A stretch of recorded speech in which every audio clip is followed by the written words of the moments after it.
Dr. Wallace. Thanks for being here. From a food science perspective, what do we know about cinnamon toxicity? There are two types of cinnamon, Ceylon cinnamon and cassia cinnamon. Now, cassia cinnamon is kind of like a knockoff cinnamon. We use that here in the US. It's kind of like the difference in a Porsche and a Mercedes, both very good cars.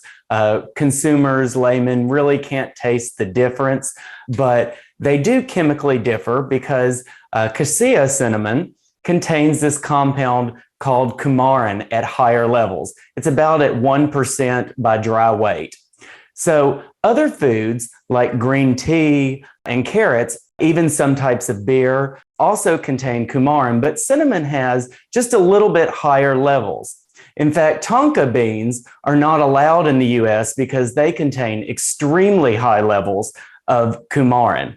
Now, moving on to Bridget's situation, I see this a lot, not necessarily with cinnamon, but with high dose supplements like green tea extracts, where excessive amounts can really cause toxic effects. And you see this a lot in younger girls that are in college that are stressed out, especially during finals week. They're exercising a lot. They go vegetarian or vegan alongside the exercise to where maybe they're not getting enough protein. And so with the supplement, or with the cinnamon in this case, they create this perfect storm, which has some repercussions from a health standpoint. And Bridget probably did experience those side effects for a year, because what we know is that a lot of these plant bioactives, like the compounds in cinnamon, can do damage to your liver, and it takes your liver a little while to regenerate and really come back from that. I need to ask Dr. Wallace, how much cinnamon would somebody need to eat to cause serious harm? You mentioned liver toxicity. Bridget started feeling some generalized symptoms. Tell us what you think in terms of amounts you'd have to consume. So when it comes to safe levels, toxicity reports and a new report by Consumer Labs show that about 11 to 12 teaspoons per day for at least a 2-week time period is relatively safe. Now, again, that's getting into excessive amounts. That would be the same as about 24 cinnamon cookies. Yes, about 24 cinnamon cookies a day. Just thinking about it. Yeah. All right, so Dr. Wallace, level with us. What's the final verdict on cinnamon?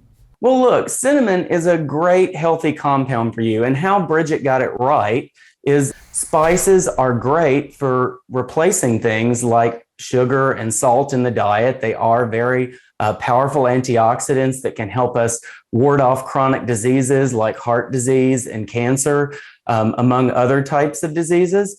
And pre-diabetics and diabetics, a teaspoon or two of cinnamon per day has really shown in small clinical studies the ability to help regulate blood sugar levels. So there's definitely utility for cinnamon in the diet. It shows a lot of really good health effects. You just can't overdo it. Amen. So a little bit on your French toast, a little bit in your hot chocolate, a little bit on your rice pudding. Sounds good to me. So thank you, Bridget. Thank you, Dr. Wallace, for joining us today and setting the record straight on our friend cinnamon. Thanks for having me. Thank you.